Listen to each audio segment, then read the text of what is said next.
All right, here we are at another episode of Flipping Houses for Rookies. Yay! Good morning, Peter. Morning, Bill. Hey, everybody. Here we are again. Go. Here we go. You really want to do this, huh? Episode number 416, 416. And here is the title. How to Conquer Creative Real Estate Sellers' Objections Comfortably in Today's Economy. I think we will probably do a couple episodes on this topic. So today is the beginning of probably a little mini series. Yeah, makes sense. So here is today's description. Picture this. You're face to face or on the phone with a skeptical seller. Your palms are sweaty and emotions are racing through your entire body. You feel you are way off script and the seller is leading the conversation.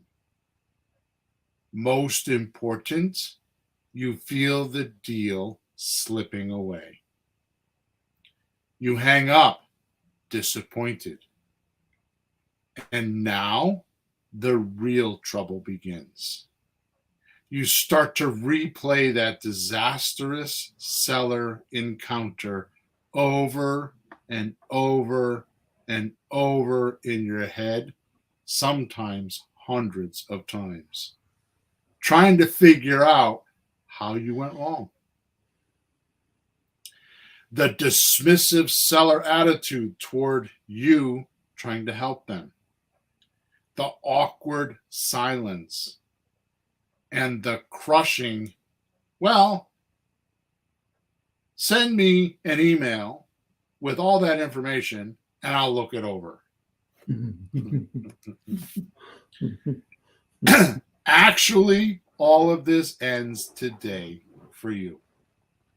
In this episode, Bill, that would be me, who has had thousands of conversations with sellers, is going to not give you another podcast, but instead a call to action, a challenge, a dare, and ask, will you step up?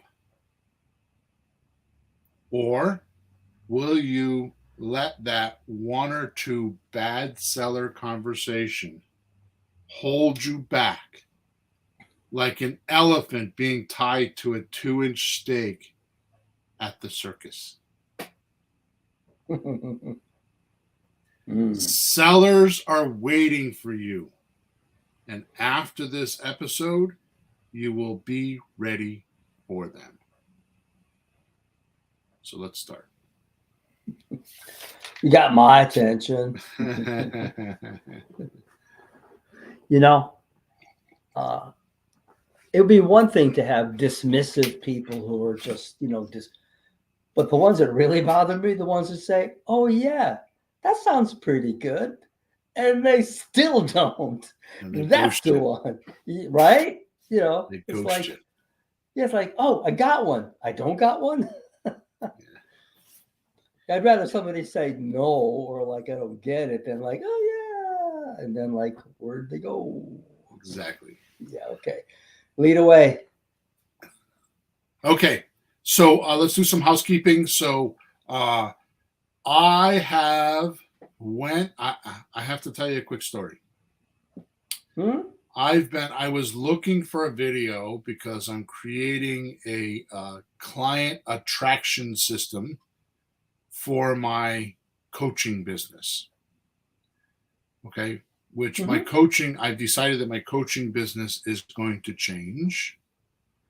I'm no longer accepting coaching the other ways, which is fairly cheap, actually.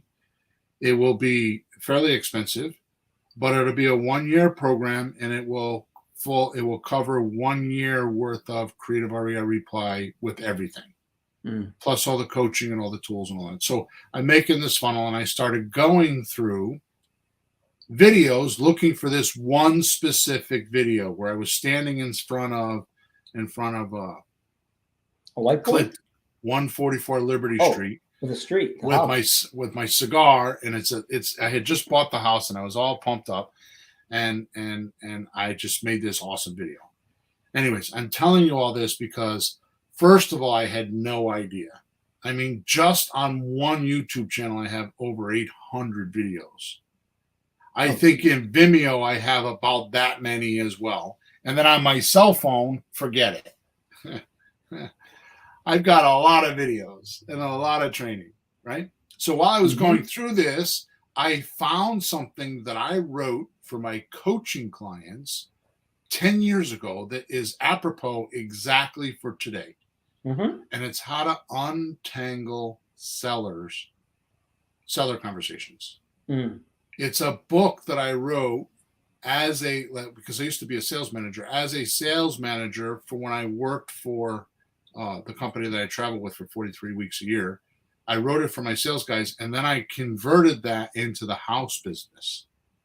So it's a book on if you are having trouble with getting deals or talking to people on the phone, it can help you untangle whatever's going on. And that link is in the chat or in the description today. I uploaded that. I went through, made a couple revisions. I found it complete, but I totally forgot I had it. That's funny. You're funny. Yeah. Oh, you have no idea. We're gonna be together this weekend. I am Peter. Yeah. I want all of our rookies to know. I'm not going to mention the date because I don't like to do that. But I am personally going to change your life this weekend. And he's frozen. He didn't hear a word I said. All right, I'm going to keep going. I don't know if he's frozen or if I'm frozen.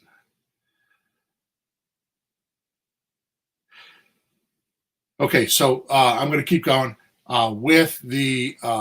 So what we do is we record this episode every Thursday morning at 9:30 a.m. And when we do that, we live stream it. If you want to be part of the podcast, you can be part of the podcast if you join us at 9:30 a.m. Eastern Standard Time.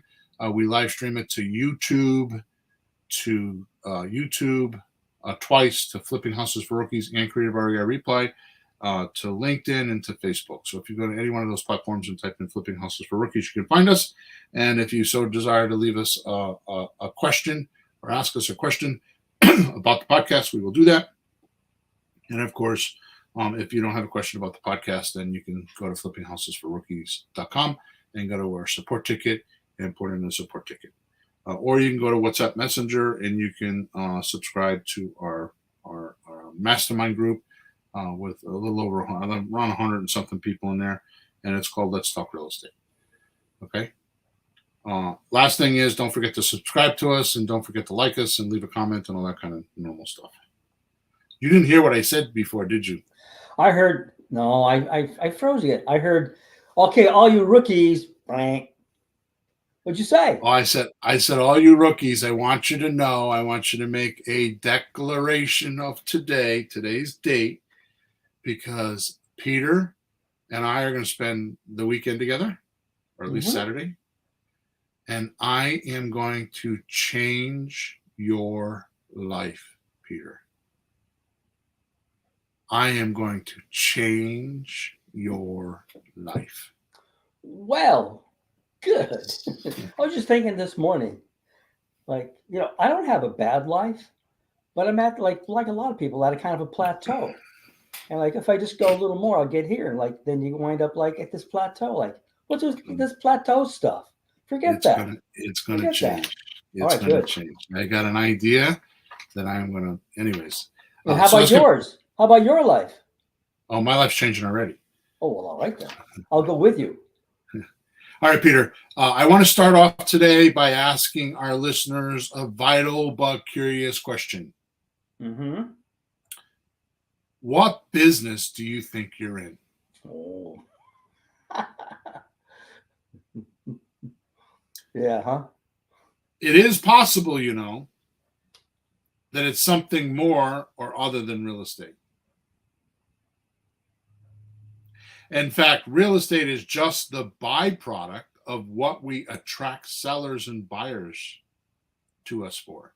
Mm. Truth is, we are all in the marketing business, says Dan Kennedy, letting others know what we do, which is help sellers sell, help buyers buy, and help our family be free.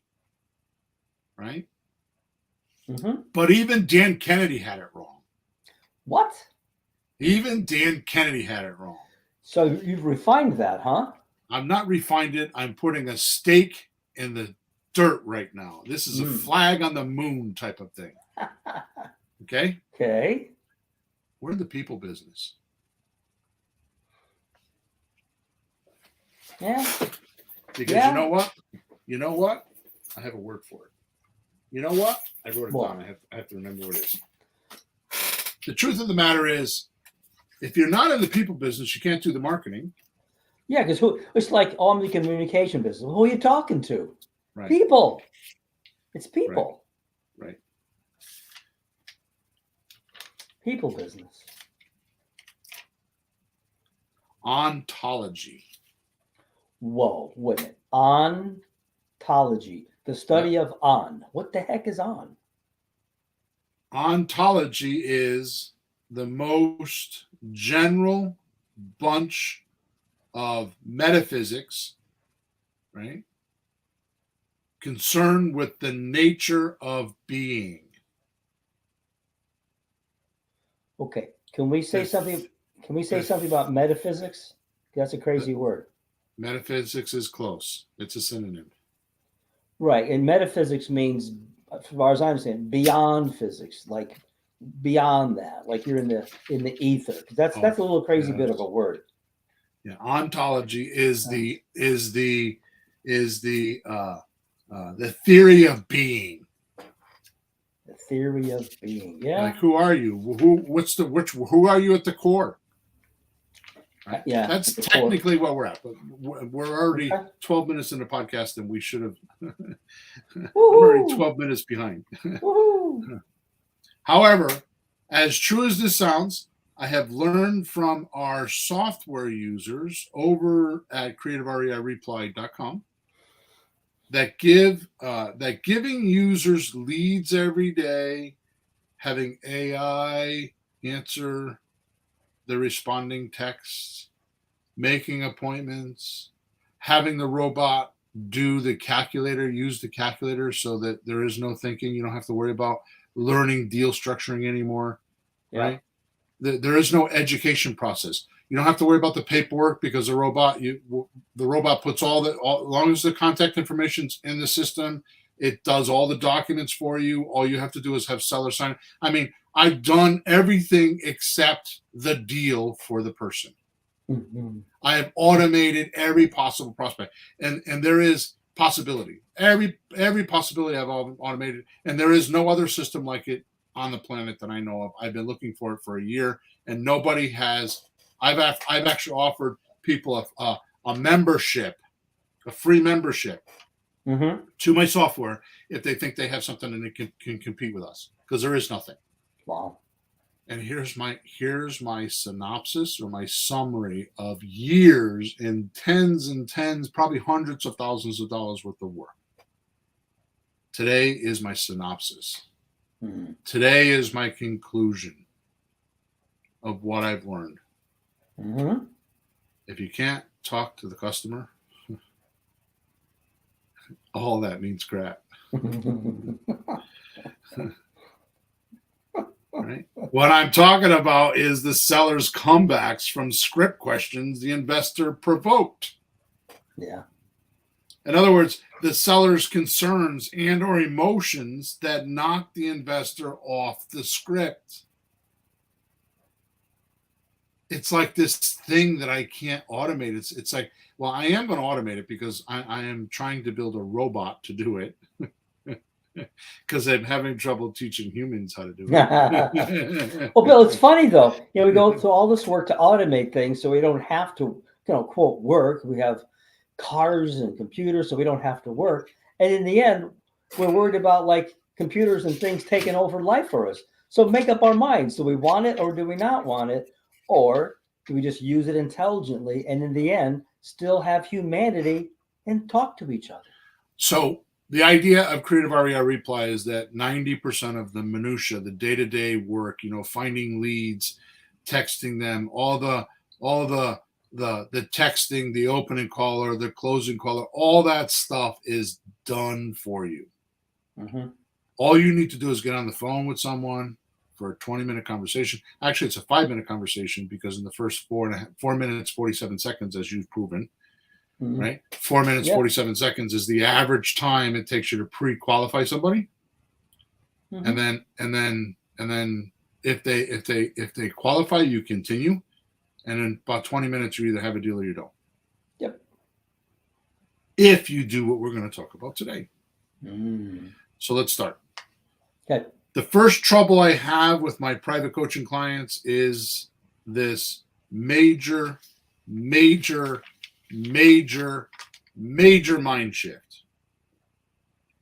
Our creative real estate entrepreneurs think all they need to know is creative real estate deal structuring or how it works Mm-hmm. and the benefits of it. Mm-hmm. So they think if they study enough and they understand how creative real estate works, and maybe they talk to a few people and think, well, I gotta tell them the benefits. They think they got it licked and they'll make deals. Yeah. This is why so many study it for so long. Yep. Right? They think this knowledge is the skill they need to close deals, and that is the biggest lie in the business. It is not true. You are better off to be a rookie and say, well, I really don't know that answer. I need to go find out. Mm-hmm. And you'll get more respect from that than knowing the answer and sounding stupid. Yeah, it's totally more genuine. It's very, very real. Yeah. If you understand creative real estate before you understand people, this is a major point. Oh. You have put the cart before the horse. Mm-hmm. You will not do deals or do way less deals. If you understand creative real estate before you understand people, you're doomed. But Bill, nobody understands people. People don't understand people. If you use, I'm not going to even acknowledge that. If you use the 80-20 rule, you will soon realize understanding people is the 80 and the creative real estate deal structuring is the 20. Mm-hmm.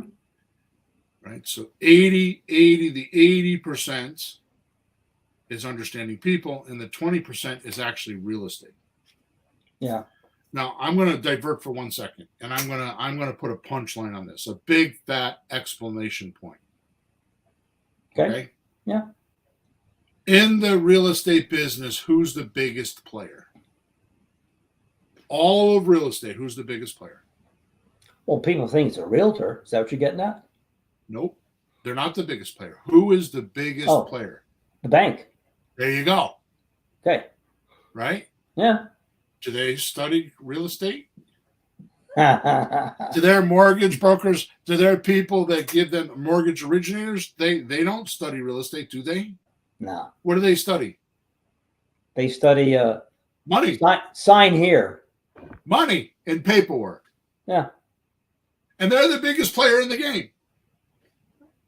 Mm-hmm. So why are you studying real estate? Did you want to be a real estate agent and make 5%? Is that what you wanted to do? Or did you want to make money? Because when you make money, it's a people paperwork game. We could call that PPG, huh? People paperwork game. PPG. There you go, the acronyms. Okie doke. In fact, lately I have turned my whole entire system and philosophy on its head. I'm making a complete, not a left turn, not a right turn. No, I'm doing a flip-flop, a cartwheel, upside down, backwards. and you will hear I've been surveying the hell out of my list because I have a new creative real estate strategy in my head that I am going to release. Whoa. And it is so freaking simple, Peter. You're going to be like, what? Well, it has to be because there's so much work been done. Like all the details have been covered, all the minutia and all this stuff. So anything else would have to be really drilled down to a simplicity that is just dead on, lead on. I've done this, flip it on its head, only because I believe when doing virtual deals, you need to study your buyer first.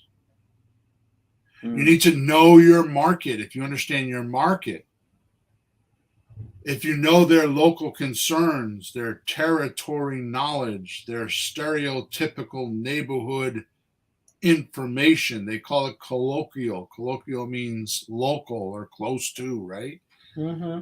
If you understand those idiosyncrasies, that is why our investors or our creative REI replay users or our rookies are not going to another area because they don't know the area. It's not because they don't know real estate. So in their head, they're like, oh, wait a minute, I have to learn real estate. Well, I'm not really that good at real estate yet. So why do I want to go to another area and deal with that extra stuff too? So it's a double whammy against them. Because that's interesting because you don't usually talk about knowing the area. I mean, I know the area because I live here, but I don't think about it much when I'm trying to talk to someone because I think I'm just talking to the person and his house and his life, not looking at the area. So keep explaining. Go ahead. So I'm not talking about the area. I'm talking about the buyer that's implanted in that environment. Uh-huh. And when you study the buyer, by virtue of studying the buyer, you will know the environment. Oh, well, that makes more sense because that'd be easier just to talk to one person to try to figure out the whole deal. That makes sense. And the reason why I'm telling you this, and I'm gonna move on because I know I'm kind of babbling here, but I'm doing this by showing my new system is by showing rookies how to lock in profits before committing to purchasing the deal. Mm-hmm. Now, I'm going to let out a little secret. I'm going to let out a little secret out of the bag here. Uh-huh. All of my courses, all of my material, everything that I'm going to teach from this point forward, I am pretty sure, not 100% yet, but pretty sure it'll be audio files, like a podcast. I'm going to start doing private podcasts. Oh. And I'm going to teach it so you can listen to me like you're listening to me right now. Is that instead of like the written stuff? Is that what you're saying? Yep. Oh. And videos and courses. Yeah. I have an idea and I am going to do it. And I'm going to teach my rookies that are ballsy enough or brave enough to listen to me. And when I mean ballsy enough or brave enough, like come out of their fear, because I have eliminated fear. I have taken every possible objection on how to do this out of the game. I've taken it off the table and it's completely revolutionary. How's that? That's pretty strong words there, Mr. Hawthorne. I've done it. Mm-hmm. All right, carrying on with this podcast. Mm-hmm. We do this with options. But here's my point. If we know how the buyer walks and talks, when we talk to the seller, we just need to act like we are representing the buyer in vetting out the seller. Mm-hmm. Say again? If we know the buyer, how they walk and talk, all their concerns, what they're willing to pay, what they're willing to do, when we talk to a seller, we just need to act like we are representing the buyer when we're talking to the seller and we're vetting out the seller. Because see, here's the truth of the matter, right? I'm going to go. Let me finish reading my script here. This takes all of the beginner steps out of the process. The buyer did our due diligence, told us what they're willing to do or not do. They told us about the house, the good, the bad, and the ugly, because we sent them there to look at it. They gave us all of the solid data points that we, up until now, spent so much time researching and trying to figure out. Yeah. Some of the people that are listening to me now are probably decades doing this. Going to eliminate it. Okay, my second point for today is very important, but not the most vital. Okay? I have a lot of trouble with this, and you have commented dozens and dozens and dozens and dozens and dozens of times that I do this over our time together. Yeah. And I never took it to heart. And it occurred to me that I should be listening. Oh. And what was that? Agree as you write the deal. Don't disagree and fight the deal.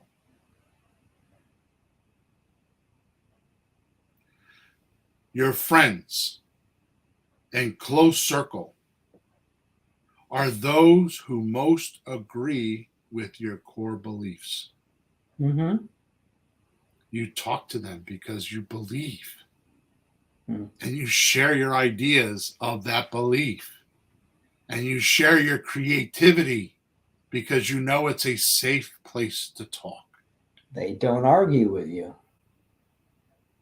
So when talking to the seller, the formula is this. You ready?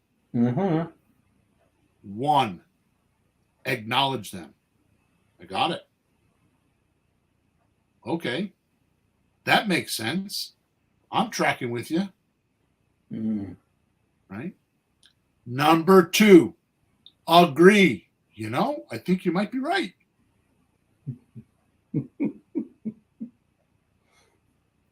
Number 3, make the seller right. You know, you got a valid point there. If I was in your shoes, I'd be thinking the same thing. And the most important part.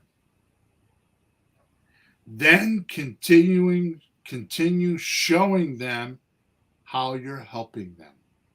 What deal works best for them. And then number 5, close them. Now, I'm not talking about closing the deal. I'm going to come back to this. Okay? It's called hard sell. I'm going to come back to that. Okay? So here's the formula. This is how you do it. I do this naturally. And you comment on me on this because you say to me, well, you just agree. And then you say, okay. And then I come and I move the numbers. I take away, oh, so you want, it's a $200,000 house. So you want $220,000. Okay. Yeah. I get that. I understand why you would want to do that. Okay. So if I was in your shoes, I'd want $220,000 too. But if you want $220,000, I can't give you $10,000 down. I can only give you $1,000 down. And you comment on this all the time about how I move the numbers around. Well, that's what I'm doing. Yeah. I just never articulated it. You should not discard this. In fact, I don't even want you to do it in real estate. I don't even want you to do that. I want you to write down. I'm going to read them again. So get paper and pencil. I'm going to read them again. Bill, we can do this just in our conversations with people. And we should start practicing with people, right? Because you said you have to understand people I'm going to first tell you exactly next. before real estate. Practice this in your life. What about with our wives and husbands? I wasn't going to bring up your wife. Hey, I was going to bring up your wife. I'm not practicing it. I tried it last week and it didn't work. So no, I'm only teasing. You keep trying. So you should practice in your life. I dare you. I dare you to practice this in your life. Yeah. Over the next few days, I want you to do this. 1, acknowledge. 2, agree. 3, I'm saying make the seller right, but make them right. Mm-hmm. So if you're talking to a seller, then it's make the seller right, but make them right.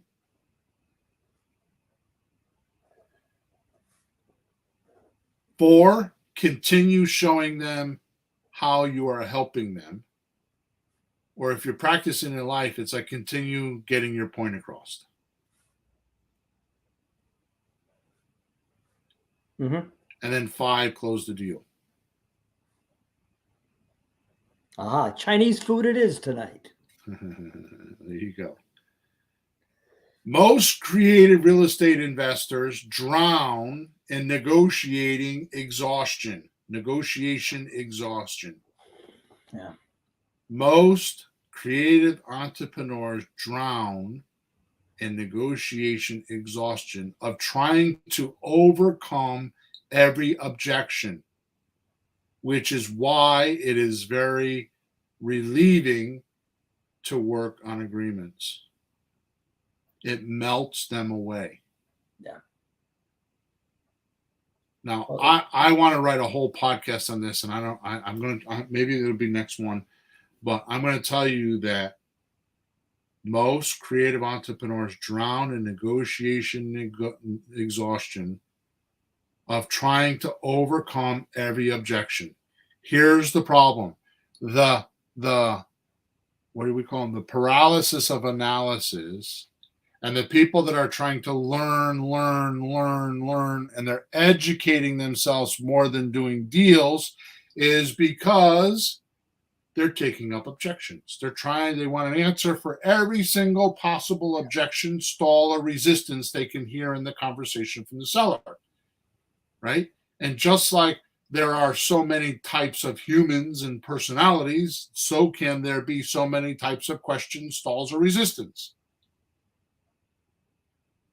Truth of the matter is, in any industry, Des Moines, I don't forgot his first name. I think it's Phil Des Moines, wrote a book on how to on a sales book. DEMONE, I think it is. He talked about this, right? Yeah. There's 12 to 18 major objections, right? In any industry. Right. They may be stated differently, but it boils down to the same points. So there is not a limitless amount of things that sellers will sell you to tell you that you can't change. Mm-hmm. And the next few podcasts, I'm going to try to go over some of those. Okay. Today, I'm trying to just kind of plant in some theory. But you're saying we don't have to directly deal with all of them?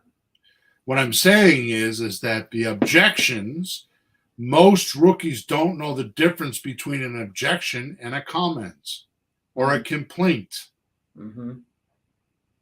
It's a comment or a complaint, and they think it's a real feeling. They can't tell the difference. Right. So on the one hand, one is just something like just to complain or get around things or just to make noise, and something else might be an actual concern. That's what we're looking for. Right. Okay. Because we were talking about that last week. Yep. Okay. Regardless on this agreeing thing, right? Regardless if the seller is right or wrong, you need to make it safe for the seller or buyer, if you're talking to a buyer, to be right so he or she doesn't get stuck in his or her rightness and dig his or her heels in. Oh, yeah. That's conversation over when that happens.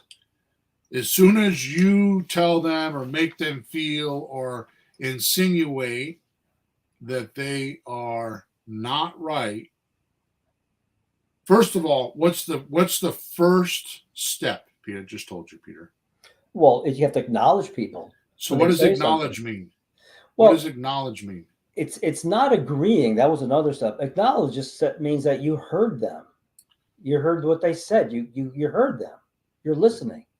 So what that means is I have a mental image picture in my mind Yep. of a cat. Mm-hmm. My job is to describe to you what that cat looks like. So Mm-hmm. when I'm done with my conversation, you have the same exact picture in your mind of that cat. Mm-hmm. And when you do, you say to me, I got it. Yeah. I see the cat.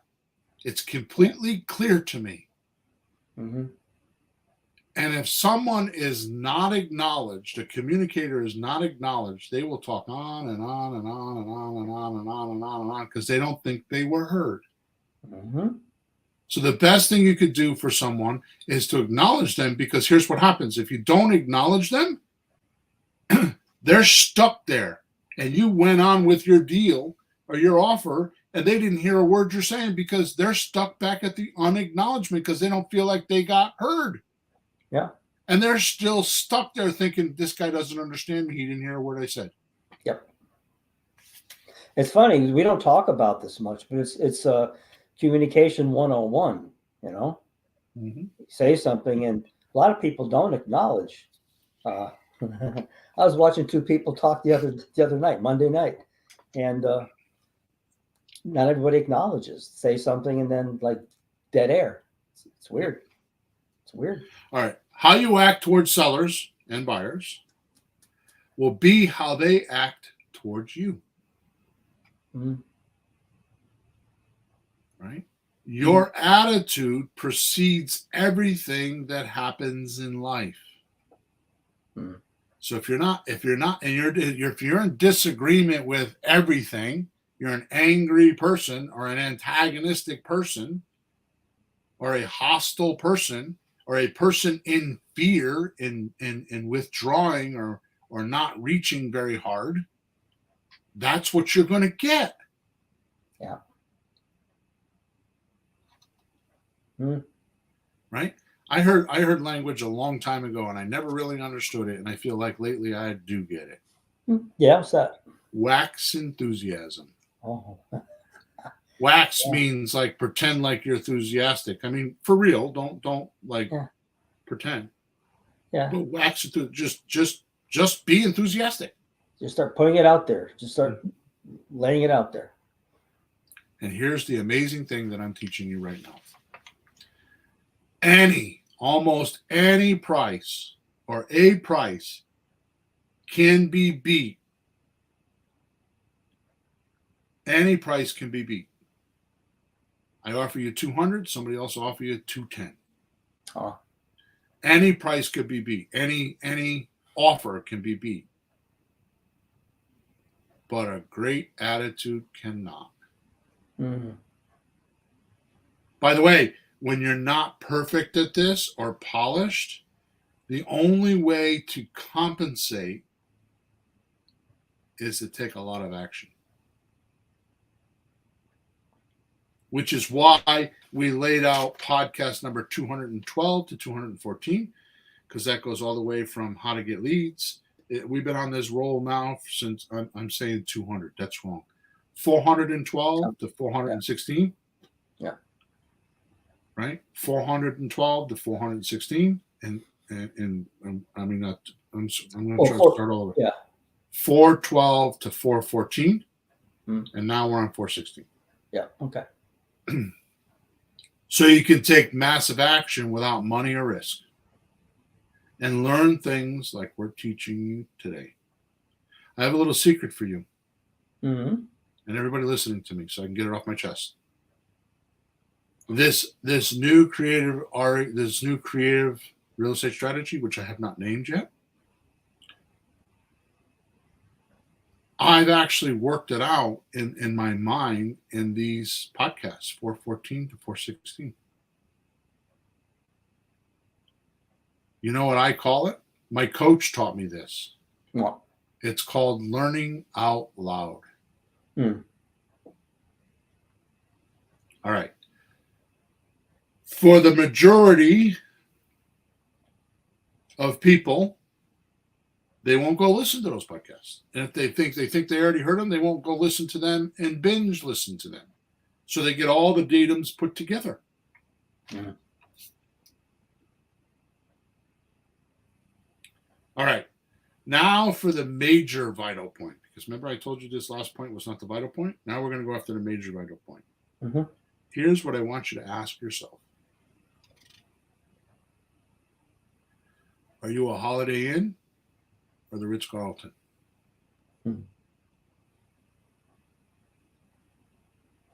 And most of you are the Holiday Inn and don't even know it.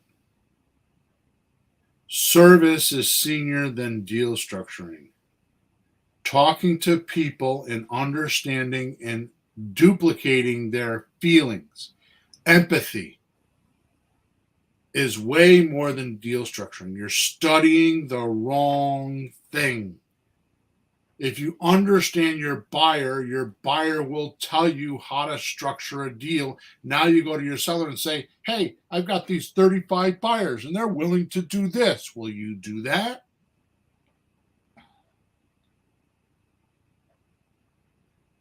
But before that, we had the most important sale, the most important deal, the most vital part of any deal ever.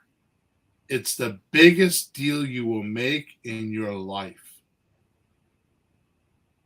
your entire life. And that's closing you to believe what I'm telling you today.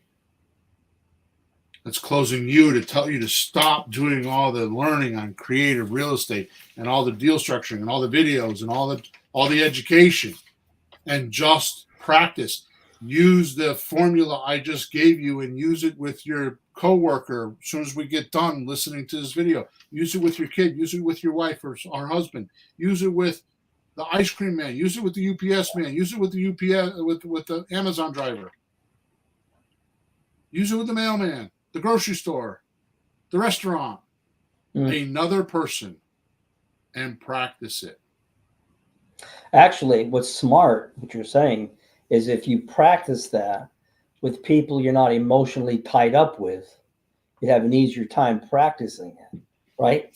Because when you have talk somebody close in your family, the wife, the husband, et cetera, it can be harder because emotions and experience and history. But just talk to a stranger and just practice it. You'll find out it's easier to do then with your own family, friends, and then people you don't know at all, but somebody who's important, like that seller you hope you can close so you can make X amount of money that you want to do. Right. It gets easier then. Okay, now I'm going to drop the bomb. Ooh. Because that's all good. Everything you just said, everything I just said is all good. It's all the preliminary factors. That's now there's a bomb. Go ahead. Conviction is the make or break point in any creative real estate entrepreneur's career. When you just decide, I'm going to do something with full conviction and believe it, you become unreasonable about if it doesn't happen.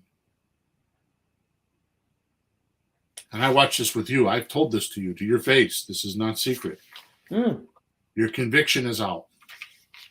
Mm-hmm. No, I've had questions like, how much is it following the patterns, the routines, the numbers, the steps, and how much important is it to have, like, I would call it intention or drive and like push. But what you're talking about now is different than push, because push is like force, and that's not working. You're talking about something that sounds more to me like when you work with somebody until they understand and are interested and they like what you're saying, and they even ask, well, gee, how would you do this for me? When they reach out to you like, well, how much is a gallon of ice cream? Or like, how much is blah, blah. It sounds more like that you're actually working with the person to the point that they're open and want to do something with you. No. It's not. Okay. If you decided you wanted to help the seller sell their house and the buyer buy their house and make your family free, and you decided that's what your purpose is, Mm-hmm. it doesn't matter whether you buy a house or not. You're going to just talk to enough people until that happens. Oh, okay. Yeah, because I was just thinking, like, not everybody will say yes no matter what we do. But if you have that attitude and you keep going, the right person will be there. That's and it'll why the click. pre-qualifying is so important. So you're right. That's why the pre-qualifying is so important, because Okay. you have your conviction. You know you want to help your seller sell a house. You know you want to help your buyer buy a house, and you want to help your family go free. Mhm. And you go free Mhm. for this help, right? Yep. Then you need to have conviction that you are doing something good. Yeah. And when somebody comes along and say, why would I do that? The number one answer that I hear from, because I surveyed this, what is the number one thing you hear from sellers that you can't handle? Hmm. Why don't you just buy it? Hmm. And without conviction of being a creative real estate investor and knowing that you're doing the right thing, you lose. Yep. I'm going to keep moving because I'm going to build upon this, right? Okay. Here's another major datum. This I got from my 8-month sabbatical. Ah. This is a major point. I will call this an axiom. An axiom is a law, like gravity is an axiom. Hmm. You don't have to explain it. You just know every time you pick something up and let it go, it falls. That's gravity. Okay. This is an axiom in my life. Don't think, operate. You don't think, you just operate. And I used to think this was a bad thing, but I found out it's one of my key qualities. Can you expand on that? Expound? I can, but I don't want to. But think of it this way.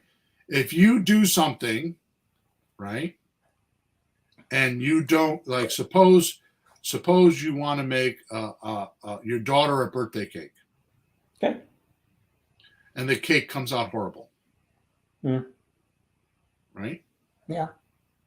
Next time you want to make a birthday cake, so your mind wasn't able to, your mind hung on to that because it feels like it wants to protect you from making a bad cake again. Yeah. What did I do wrong? All those things. Yeah. So when you're thinking, that's what you're thinking about, is all the things that went wrong. You're not thinking of all the things that went right, because quite honestly, when you do something right, it just goes poof and you don't remember it unless you decide to recall it. Yeah. It's not a stimulus response. It doesn't stick. Right. Like, oh my God, I got to remember this. My life depends. So no thinking is needed, right? No thinking means that you're what's the word? You're not allowing your subjective mind to control you. Because that's where all that thinking is. You got to go into your subjective mind, which is also subjective reality.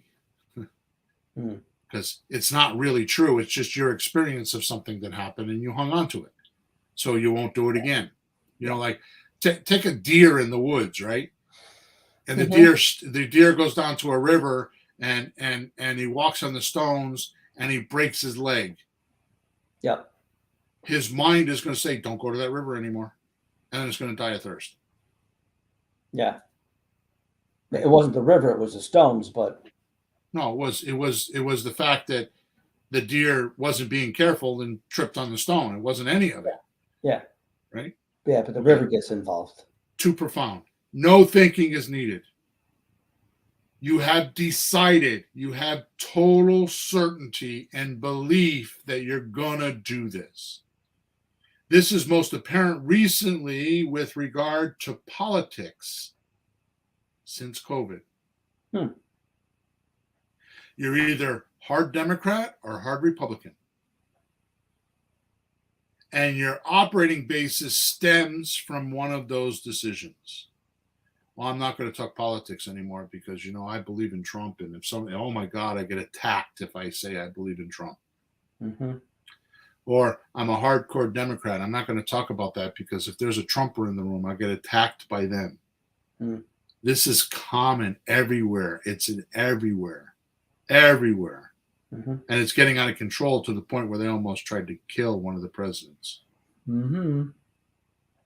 Becoming so thoroughly sold on your creative real estate future that the environment will now align to it.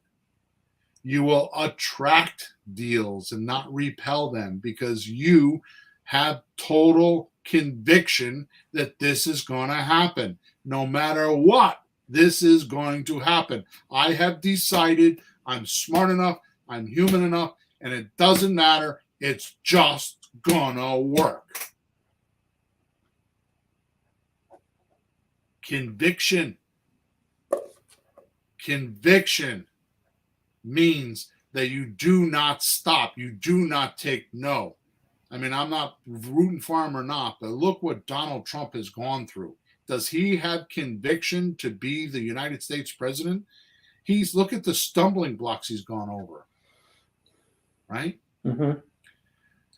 Pick any successful person. You think the guy that owns Amazon doesn't have conviction? I heard something like they're worth like some number, like, I don't know, $100 billion or something. You don't do that without conviction. What, he lost $100 billion? He's worth that. The company's worth billions, hundreds of billions of dollars. Yeah. Right? Elon Musk. And pick any one of them. Well, how about WD-40? You know why it's called WD-40? Why? Because it failed 39 times. Oh, Jesus. No, I'm not kidding. Look it up. I'm not kidding. They failed 39 times, and the 40th time they got it. That's a good one, Peter. I like it. It's falling somewhere. If it's not true, it's a good story. All right. So becoming so thoroughly sold on your creative real estate future that the environment will just align to it. It will also find counter intention. In other words, intention that will be against what you want. Think of two trains coming down a track heading towards one another. Uh-oh. And then they meet without smashing. They just meet. Right? If they're both of equal force, they don't move, right? They're nose to nose and they don't move. If one is stronger than the other, it'll push the other train backwards. Yeah, but you know what you can do? That is what? You can put WD-40 on the tracks for one of those trains. Oh, stop. So, come on.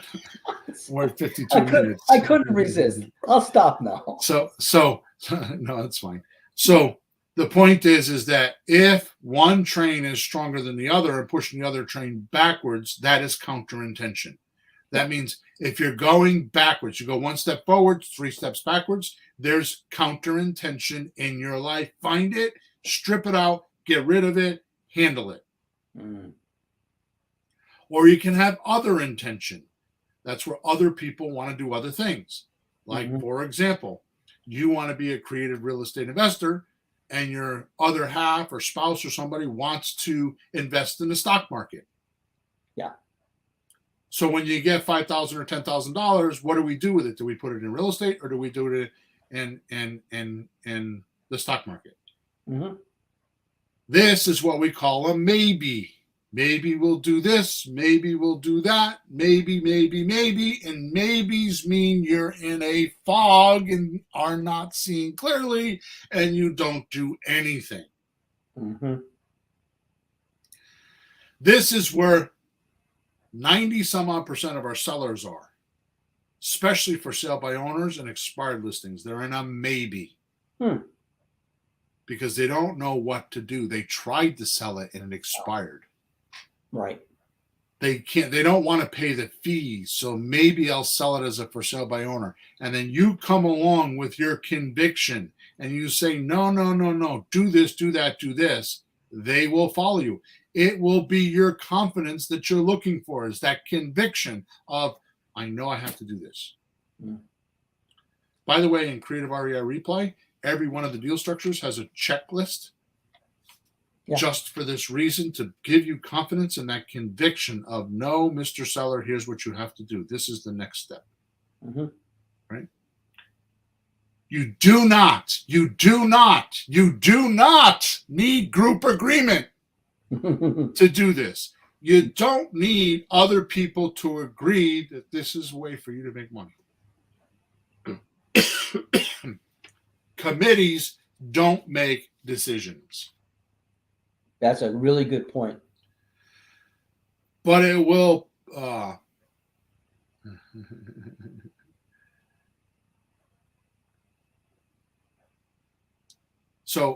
but it will portray confidence if you just keep this conviction in. Mm-hmm. So now you will believe your offers to sellers are the right thing for them. That's where you fall down, Peter. I'm evaluating for you openly here, but that's where you fall. Well, I don't know if Bill wants to do this deal or not. I don't know if he wants to do this. You know what? Bottom line is you make the deal the way you think you should make the deal with conviction. Mm-hmm. And the worst can happen is we go back and say, we changed our mind. We don't want to buy it. Mm-hmm. Right? Yeah. It'll train you to stay in the close mode when you do this. Yeah. Right? If it's right for your seller, of course. Mm-hmm. But this conviction will keep you in the close mode, because the close mode means you're doing the right thing for the other person. That's when I say you got to be the most ethical person in the room. You're thinking, if I was in their shoes, this is what I would do. Mm-hmm. But that goes back to the first thing we started with, is talking to the person and acknowledging them, agreeing with them, talking to them, finding out what they really want to do. Don't rush into the deal and the numbers and the offers. Slow down. Listen to them. And when you understand what they're trying to do, then you could really help them. But you have to talk to them first. That's right. You know? So if you have this conviction in, no matter what happens, you know you're going to give it your best foot, right? Because it is the best solution for your seller, and you need to be hard about this. This is the hard selling. Hard sell means getting this concept across to them so that they could benefit from them. Hard sell means that you're going to get them through their crap and help them. Right? We talk about enlightenment. Enlightenment is actually a religious thing. But we're not talking about that here. Enlightenment is actually getting somebody to see the faith. Enlightenment means you're educating them and showing them how it will help them.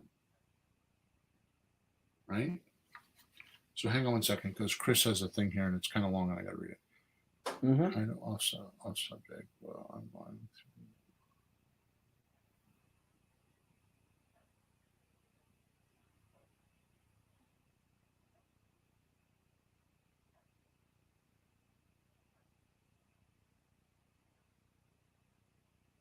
So, Chris, I'm not quite sure what you're talking about there, but if you send me a support ticket, I will spend all the time with you. Matter of fact, if you put your phone number in the support ticket, because you're here every week, I might even call you. Okay? So I apologize for that. I know you understand, because you're starting to comment off like that. You're asking about realtors. Okay, so here we go. By doing it this way, it'll train you, this conviction will train you on keeping your eye on the mountain. Right? Here we go. Money is a mental issue. It's not a shortage issue. That's a Grant Cardoneism. What, you having money? Money is a mental issue. Yeah.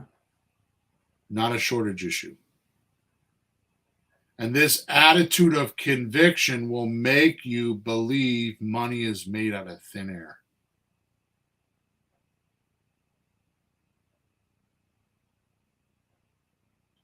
Last point for today.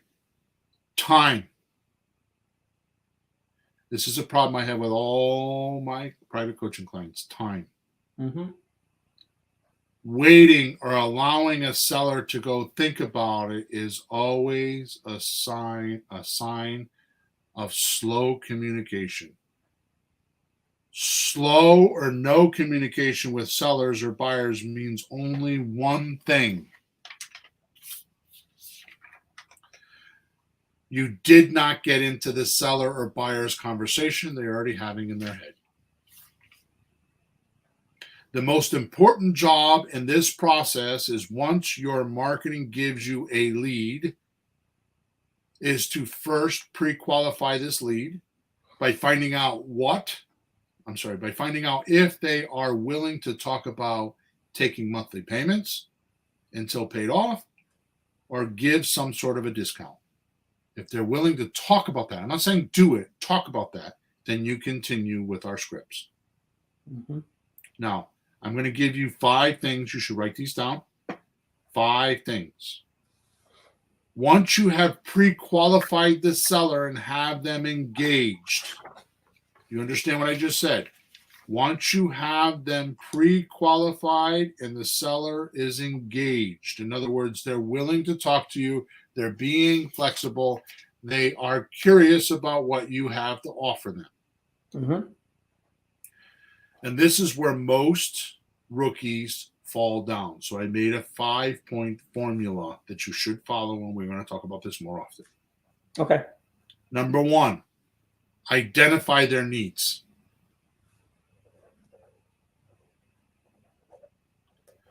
Number 2, select the right solution for them.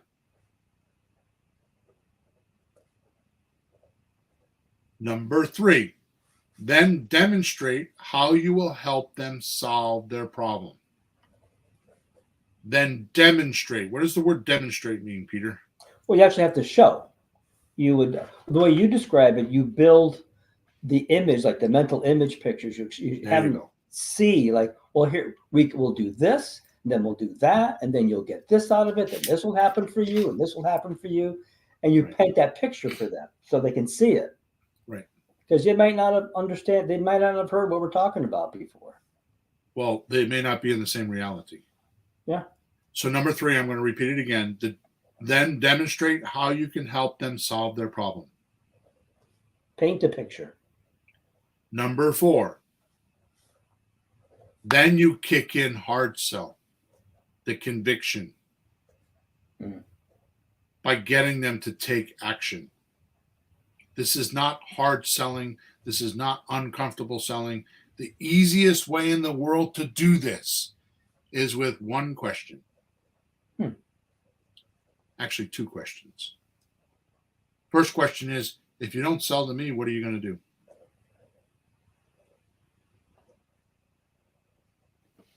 Yeah. Second question is, okay, so if you do that, how's that going to affect others around you, like your wife and your family, or your husband and your family? What was the beginning of that? If what? If you don't. Yeah. So the first question, I don't know. So I got to start from the beginning. So the first question is what are you going to do if I don't buy this house from you today? Right. And then the next question is what's going to happen to your wife and your family, or your husband and your family, if you do that, if you make that decision? Mm-hmm. Yeah, I got it. Sorry. That's hard sell. Yeah. It's making them hard sell to me is making them confront their problem and the solution you just gave them, and not accept anything less than a reasonable negotiation. Hard sell is not like a bad salesman trying to shove it down your throat. Yeah. Number 5, make sure your exchange is felt. This is important. Make sure your exchange is felt by the seller in abundance. And they would feel foolish if they said no.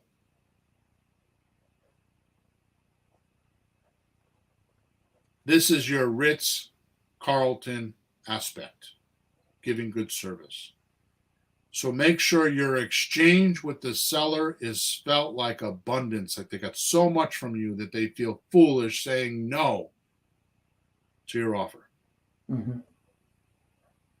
Because you helped them with everything that they needed and nobody else could. Like, I need to move in 3 days. That's huge. I have a job transfer and I need to be gone by the end of the month. If you use our Grand Slam offer, you can give them $394,000 for a $300,000 house. Those are pretty cool 5, right? Mm-hmm. Your seller or when you have a seller that has long times between responds or no call back from the seller, it only means you missed one of these 5. Yeah, that makes sense. We were talking about that the other day. And I'm doing something like, well, let them chew it over, get back to me. But it means that something didn't go well right then and there. So you might as well talk to them while they're on the phone, find out what's happening, fix it, because you're not going to get another chance, perhaps. If you Correct. blow it. That's right. My friend Joe C. says when doing offers, you should aim for 5 no's. And that is the best thing in the world, because those 5 no's are your roadmap of what they're not willing to do, which will point you to what they are willing to do. Mm-hmm. But most important is the opposite and most dangerous. The most dangerous that most, let me do it again, most dangerous that 100% of any rookie that I talk to, 100% do this in the beginning. They accept the yes. Mm-hmm. Think they got a deal, and then they get ghosted. Mm-hmm. So my friend Joe C. says 5 no's, 5 yeses. You have to make sure they say yes to the deal 5 times to make sure that it's true. Getting sellers to like you is not by talking about their favorite things or the kids or the weather or the whatever. That's fake news right there. That's fakeness. That's pretending like you're trying to like them. Rapport is built by talking about their deal and you being passionate about helping them with sincerity. If you can't do that, decide not to help and don't fake it. You should go into the conversation thinking, what am I going to learn from this conversation? What tool can I put in my arsenal for the next conversation? And you should constantly be thinking you're not wasting your time because this person just educated you. And then you'll just run into a deal. Mm-hmm. Realize only 2 things can happen with sellers or buyers. When you're talking to a seller or you're talking to a buyer, only 2 things can happen. Mm-hmm. 1, they close you on what they want. Or 2, you can close them on what you want. And if what you want benefits them in abundance, like we just talked about, and it's the greatest good for the greatest number involved, everyone wins.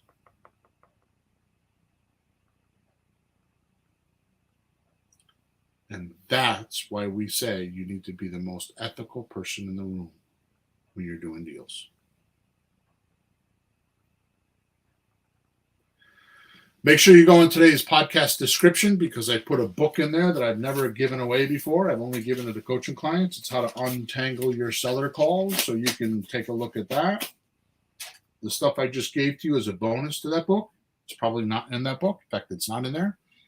Between this podcast and that book, you should be able to get a whole different viewpoint of how you can talk to sellers. I'm pretty sure the next couple of episodes, we're going to actually do some objections, like how to answer those objections, like what to say. Mm-hmm. And now that we have some theory in, and make sure you subscribe to us, make sure you like us, make sure you leave us a comment, make sure that you get into our WhatsApp group called Let's Talk Real Estate. And if you have any questions, go to flippinghousesforrookies.com. Top right-hand side is a support ticket. And with that said, we're over and out. Thank you very much for your support and listening. And have a good week. Flourish and prosper. Over and out.